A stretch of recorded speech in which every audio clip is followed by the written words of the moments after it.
vegetariana ou vegan.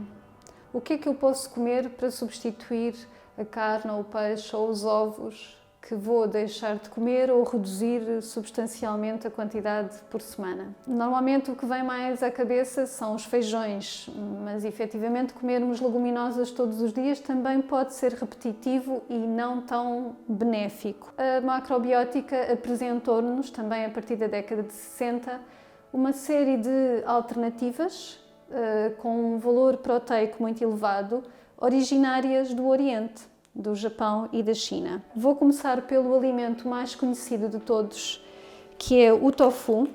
O tofu, também muitas vezes chamado de queijo de soja, porque tem assim uma consistência e um aspecto parecido com o queijo fresco. É um alimento com um elevado valor proteico e é produzido a partir de leite de soja com um agente coagulante, normalmente cloreto de magnésio, como este que está aqui, que se chama vulgarmente nigari. O nigari é retirado a partir da água do mar, do sal, é um produto natural.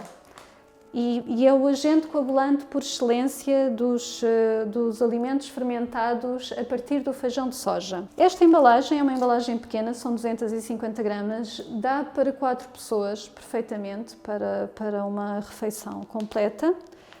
Se formos mais, temos a opção de 500 gramas. Eu tenho aqui duas marcas, que é a Biodharma e a Shambhala, são ambas portuguesas, ambas biológicas, certificadas. É algo muito importante na compra de produtos proteicos alternativos à carne e ao peixe, como estes de que vos vou falar, serem biológicos, é mesmo muito importante.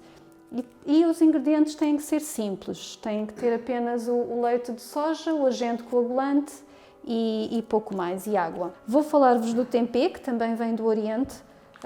Começo por vos mostrar o tempê do Salvatore, o sal tempê, que é muito conhecido, é congelado, permite guardar durante muito tempo no frigorífico, enquanto que estas opções de que vos mostrei do tofu têm uma validade mais pequena. O tempê do Salvatore tem que ser descongelado antes de ser utilizado. Temos aqui outra versão que eu consumo também com alguma regularidade, de tempê, e utilizo como alternativa ao do Salvatore porque não precisa ser descongelado, portanto é muito rápido de utilizar, que é o da Lima, mas ambos são idênticos. O sabor é sempre de marca para marca, o sabor varia sempre ligeiramente.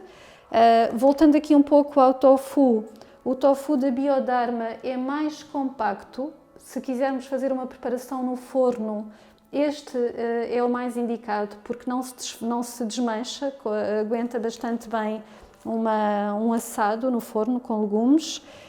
O da Shambhala é muito bom para fazer tofu mexido aos quadradinhos. E agora a vossa pergunta é, então se são à base de feijão de soja, qual é que é a grande diferença entre o tofu e o tempê? A primeira característica de que já vos falei é que o tofu é feito a partir de leite de soja. Portanto, a soja está completamente desfeita, já não, é como se não existisse, entre aspas. Entre yin e yang, o tofu é considerado o alimento proteico mais yin de todos, portanto, aquele que está mais desfeito, digamos assim. O tempê, como vocês poderão observar quando comprarem o produto, tem o feijão inteiro, é fermentado também, é um produto que tem um sabor muito mais característico, mais intenso. Nem todas as pessoas gostam de tempê, eu gosto muito de variar. É um alimento proteico que nós utilizamos bastante em casa, e vão reparar que se notam mesmo os feijões inteiros. Portanto, é mais yang, é uma proteína com uma qualidade, uma fonte de proteína vegetal com uma qualidade diferente. Depois, para terminar o conjunto, vou falar-vos sobre o tofu fumado. O tofu fumado eu normalmente utilizo da Provida. Este tofu fumado, a grande diferença entre o tofu normal e o tempê é que pode ser utilizado diretamente para uma sandes, para enriquecer uma salada. Nós cortamos, podemos marinar ou não, já será uma opção, mas ele está pronto a ser utilizado. Depois de aberto, temos que ter cuidado, a conservação não é muito longa, dará para uma semana e meia, não mais do que isso, portanto temos que ter atenção quando abrimos, consumir com alguma rapidez. Um truque, quando comprarem, olhem sempre para trás. Quanto mais douradinho for o tofu fumado, mais tempo ele se vai conservar e mais rico vai ser o sabor. Por vezes o tofu fumado está muito esbranquiçado, acredito que tenha passado por um processo de fabrico talvez um pouco mais acelerado. É bom também, mas quanto mais douradinho, mais rico o sabor. O tempê tem sempre que ser cozinhado, a não ser que se opte pela versão fumada, que também existe. Não sou muito apreciadora, mas é muito versátil, muito prática também. Utiliza-se como o tofu fumado. Mas o tempê, tanto a versão congelada como esta que se conserva naturalmente no frigorífico, têm sempre que ser cozinhadas. O tofu não. O tofu pode ser comido assim ao natural, por exemplo, num patê que se prepara com miso ou com um puré de cenoura. O tofu é um alimento muito versátil. Pode ser também cozido apenas em água, pode ser salteado, preparado de muitas formas. Vou terminar este conjunto das proteínas de origem vegetal, que são um ótimo recurso para nós introduzirmos variedade na nossa alimentação. Vou terminar por falar no seitã. O seitã, em termos de textura, de aparência, é o mais próximo da carne. E, curiosamente, nutricionalmente também. Já vos disse que o tofu, considerando o yin e o yang, é a proteína mais yin. O seitã é a proteína mais yang. Significa que se nós estivermos numa condição mais débil ou se estivermos em dias muito intensos com um consumo muito extremo de energia, é muito benéfico consumirmos seitã. Qual é que é o grande senão do seitã e o motivo pelo qual ultimamente tem ficado um pouco esquecido? É que é feito a partir de glúten de trigo e o glúten é o que causa intolerância.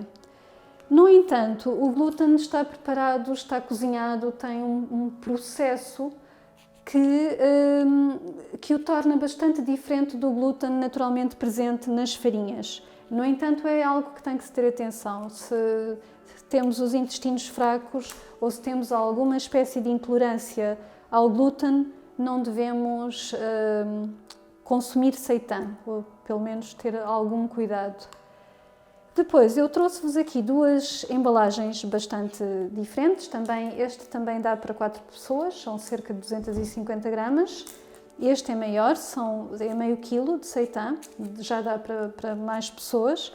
E como veem, podemos encontrar em várias formas, o que nos permite variar na maneira como vamos cortar o seitã e depois cozinhá-lo. Em fatias, em cubos, em tiras. Quando compramos, podemos logo à partida escolher a forma como o seitã está preparado, tendo em consideração como queremos apresentá-lo depois na nossa confecção final, no prato final. O seitã também tem sempre que ser cozinhado, não pode ser consumido cru.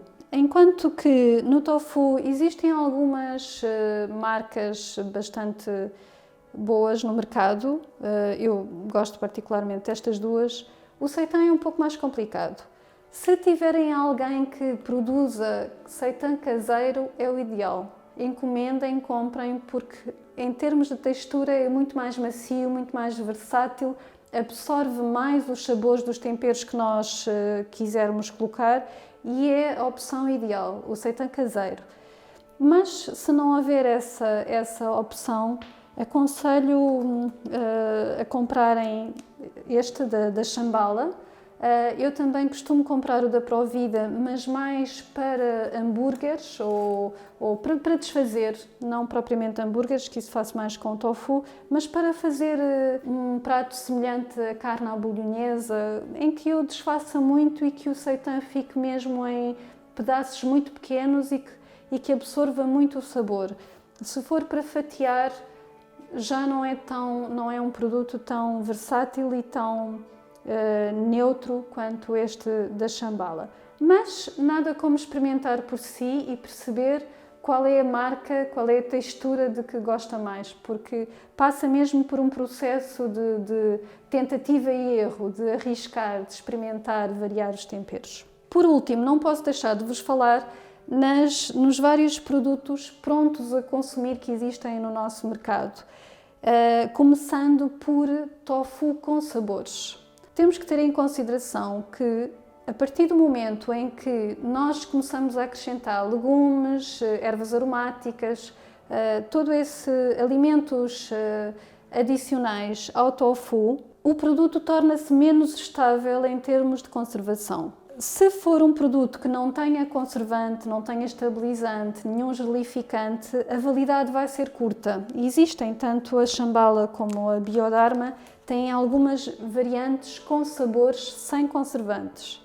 Mas existem muitas outras marcas que tudo o que tem sabor adicional implica ter aditivos alimentares. Leiam o rótulo, façam escolhas conscientes e mais vale temperar, enriquecer o seu produto naturalmente com as ervas aromáticas que têm em casa, com azeite, um pouco de pimenta floral, o que lhe apetecer fazer, o que ocorrer na imaginação, do que estar a comprar um produto já preparado, que realmente é mais prático, mas pode não ser tão equilibrado quanto a preparação que faz em casa. Boas inspirações, bons pratos e verá que estas alternativas de proteína vegetal são tão ricas ou mais ricas ainda em sabor e em propriedades nutricionais do que as outras opções de origem animal. Obrigada!